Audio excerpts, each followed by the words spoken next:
देख, तेरी बेइज्जती हमारी बेइज्जती है। हम उसे पकड़कर सबक सिखाएंगे, तू देख लेना। उसकी जरूरत नहीं है। कुमार जिससे शादी कर रहा है, रामास्वामी का बेटा भी उसी से शादी करने वाला है। अगर उसने कोई लफड़ा किया तो वो बेशक मार खाएगा। कुमार का मार खाना काफी नहीं है, उसे मैं अपने हाथों से मारूंगा। मेरी बात का बुरा मत मानना। देखो, तुम शादी करवाओगे या फिर मारपीट करवाओगे? कैसी बातें कर रहे हो? देखो, तुम्हारी बेटी बालिग हुई, उसका जश्न उसने जोर शोर से मनाया, तो क्या वो मीना की शादी किसी और से होने देगा? वो ऐसा ही है, तुम्हारा होने वाला दामाद। वो भी उसकी खिलाफत करने पर पूरा गांव जला सकता है। तो शादी के मंडप में दोनों की लड़ाई करने का इंतजाम करवा लेना। ये सब आसान नहीं है। शादी के मंडप में खून बहेगा, खून। अपनी काली जबान जरा बंद कर। अरे मैं तुम्हें डराना नहीं चाहता, मैं तुम्हारी भलाई के लिए कह रहा हूँ। तुम्हारी बेटी की शादी सुकून से करनी है ना, तो शादी के मंडप में उस कुमार को बिल्कुल मत आने देना।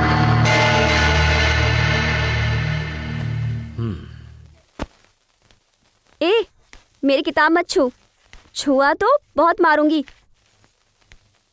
मामा बैठिए ना, मैं मम्मी को बुलाकर लाती हूँ।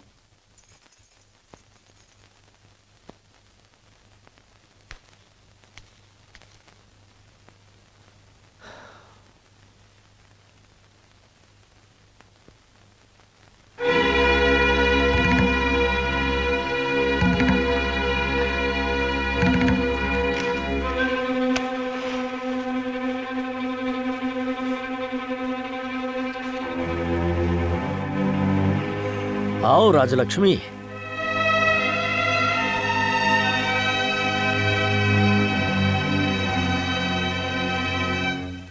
मेरी बेटी की शादी तय हो गई है। अब ऐसे में अगर तुम्हें नहीं बताया तो ये गलत होगा, यही सोचकर तुम्हें बताने चला आया। मामा के घर में लड़का होते हुए भी लड़की बाहर देना गलत है ना, ये क्या आप जानते नहीं?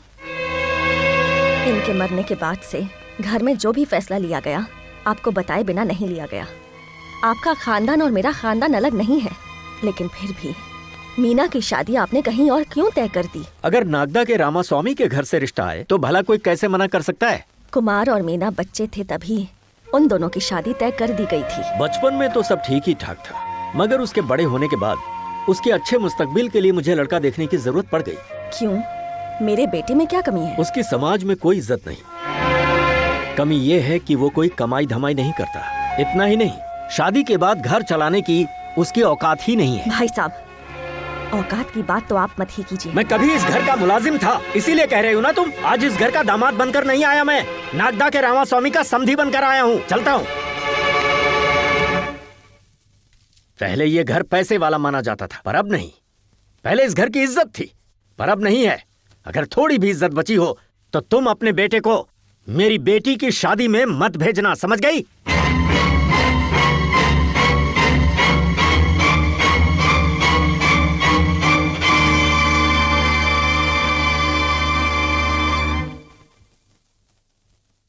तुम यहाँ क्यों खड़ी हो माँ? मीना की शादी है, मालूम है? पता है माँ। तूने क्या फैसला लिया है? मैंने मीना से कहा है कि शादी के दिन मैं उसे वहां से ले जाऊंगा। इसलिए क्या? उसे ले आऊंगा माँ। तुझे मालूम है मैंने क्या सोचा है? क्या सोचा है माँ? कि तू मीना को हमेशा के लिए भूल जा। माँ? हाँ बेटा, आज से हमारा उनके खानदान से कोई ताल्लुक नहीं। मेरे गुजरने के बाद भी उन्हें मत बुलाना। ये तुम क्या कह रही हो? मीना के पिता यहाँ आए थे। अगर हमारी थोड़ी सी भी इज्जत बची है तो उनकी बेटी की शादी में यहाँ से कोई नहीं जाएगा। और हमें ये साबित करना है कि हमारे खानदान की इज्जत है। जितना वो सोचते भी नहीं उससे कहीं ज्यादा है। माँ, मैं उसे अपनी जान से ज्यादा चाहता हूँ। मैं भी उसे पसंद करती थी। हमेशा ये सोचा कि मीना इस घर की बहू बनकर यहाँ आएगी, उसी से खानदान आगे बढ़ेगा। लेकिन इस वक्त तुम्हारी या मेरी ख्वाहिश नहीं, हमारी इज्जत जरूरी है। मैं आऊंगा ये सोचकर वो मेरा इंतजार करेगी माँ। अगर मैं नहीं गया तो वो मर जाएगी, यही ना? अगर तूने इस घर के बाहर कदम रखा तो मैं भी मर जाऊंगी, ये बात याद रखना। इस घर की इज्जत मेरी वजह से चली गई, इस सदमे में मैं अपनी जान दे दूंगी। क्या तेरी यही ख्वाहिश है? माँ, तुम शादी की बात पर ऐसा मत कहो माँ। मैंने उससे वादा किया है। मतलब तू उसे नहीं भूल सकता क्या? हमसे ज्यादा वो जरूरी हो गई है। हमारी इज्जत से ज्यादा वो जरूरी है। सब कहते थे कि जब बेटा बड़ा हो जाता है तो माँ बाप को छोड़कर चला जाता है, लेकिन मैं नहीं मानती थी। कभी नहीं सोचा था कि तू ऐसा करेगा। तो जा, तूने गैरों की बात को सच साबित कर दिया। तेरा प्यार झूठा है। माँ, जो चाहे वो कहो, पर मेरा प्यार झूठा है ऐसा मत कहो। ऐसा मत कहो माँ। तू उसकी मोहब्बत नहीं भुला सकता तो तू झूठा ही हुआ ना बेटा। मतलब अगर मैं उसे भूल जाऊं तो मेरा प्यार सच्चा है, यही ना?